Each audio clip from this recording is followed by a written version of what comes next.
ইসলির উত্তরাঞ্চলীয় বন্দর শহরে হাইফার একটি আবাসিক ভবনে আঘাত হেনেছে ইরান থেকে নিক্ষিপ্ত একটি ক্ষেপণাস্ত্র। এতে নিহত হয়েছেন 2 জন এবং আহত হয়েছেন আরও 11 জন।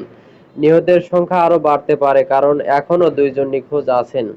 ইসলির fire and rescue service Haifa শাখার বরাত দিয়ে এক প্রতিবেদনে এই তথ্য জানিয়েছে টাইমস অফ ইসলি।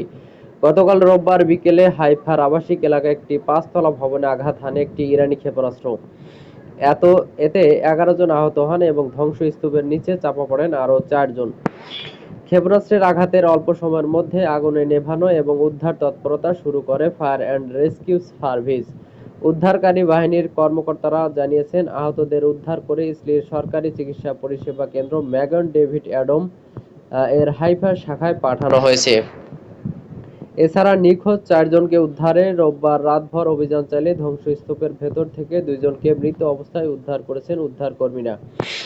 বাকি 2 জনকে উদ্ধারে এখনও তৎপরতা জারি আছে বলে জানিয়েছে টাইমস অফ ইসলি।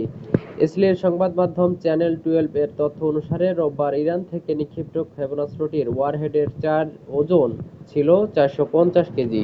সূত্র টাইমস অফ ইসলি।